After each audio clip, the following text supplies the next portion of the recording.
At ncf.edu/library, you'll discover APAPsycInfo. PsycInfo is the database you'll use for psychology research.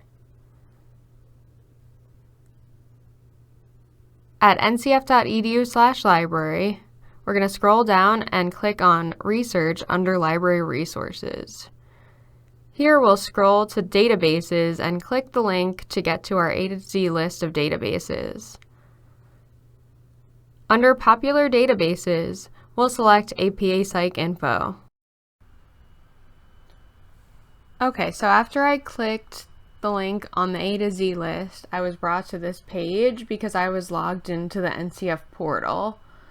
This is APAPsycNet, and you can see that we will be searching through the database APAPsycInfo. So you can use this box as if it were Google, and you can just type in search terms you'd like to look for. So let's say I want to look for PTSD in children. I'll hit search, and that brings me back over 6,000 results. So as your librarian, I'd like to point out that you should really take advantage of the advanced search features. So we can hit edit search and be brought back to this page.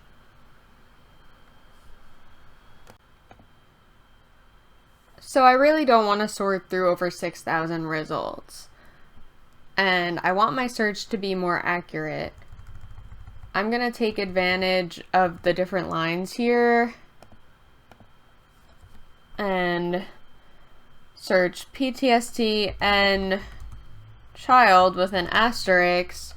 That way I can get different variations of that word, like child, children, childhood, etc.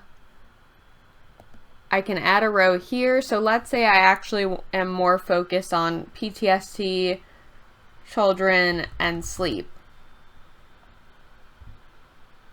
That's what I'd like to look for. I can make sure that my results are definitely peer-reviewed. I can also select a date range of which my articles were published in. So I could choose to include all years, or I can be more specific and do, let's say, from 2018 to 2023. I can go down here to filters and select different age groups if I'd like.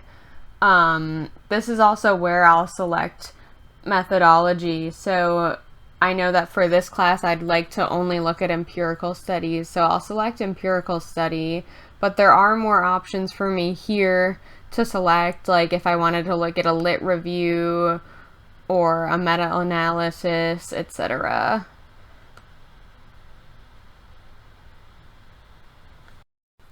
So before I begin my search, I'd just like to point out that we have it set to search through any field, and that's going to be more similar to like Google searching, where I can just enter words in the search box and it'll retrieve results that have these terms in any of the fields.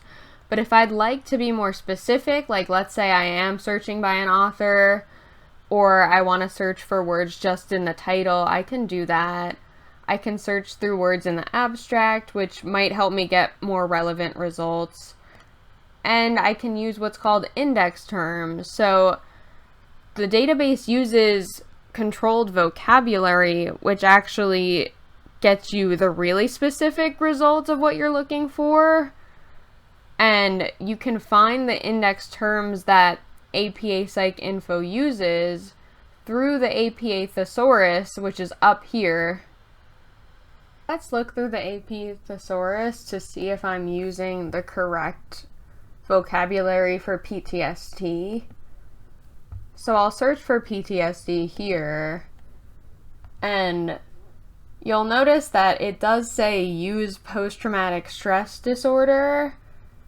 So actually, if I go back to my advanced search page and I enter post-traumatic stress disorder here under index terms, that is the specific phrase that the database wants me to use. So I will retrieve more specific results when I do that search. So let's go back here and enter my date limiters and make sure I'm searching for that empirical study again. It is peer reviewed, and I'll hit search. So now I have a lot less results than I did initially. I have 67 results. So it automatically sorted my results by year published, so we're seeing the most recent results first. I can sort by relevance, and that'll sort my results in a way that'll bring up my keywords in the title or the abstract, or just how frequently they're in the article. I can also do a post sort here on the side, so I can select specific years of the studies. I can also look at more index terms used by the database, and I could add these terms to my results to really do a deep dive into more specific research.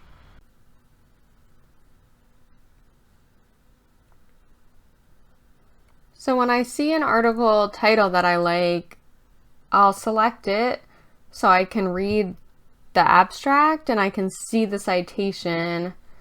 I also want to make note that you can email the article to yourself so you don't lose it. If you created an account with PsycNet, you can add it to your list, or you could print out your results.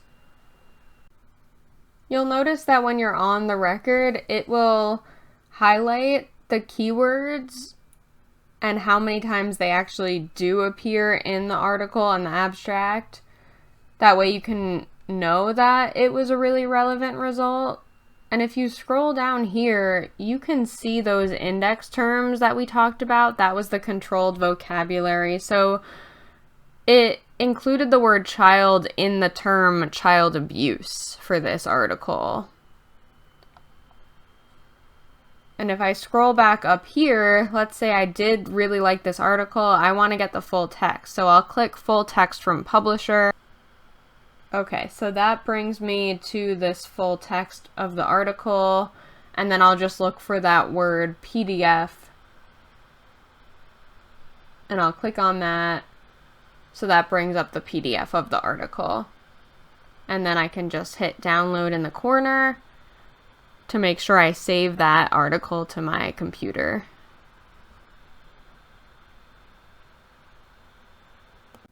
I hope this video helped you realize just how important it is to use advanced search features to really narrow down your results from 6,000 to 60 results. If you need more assistance, don't forget, you can always ask a librarian.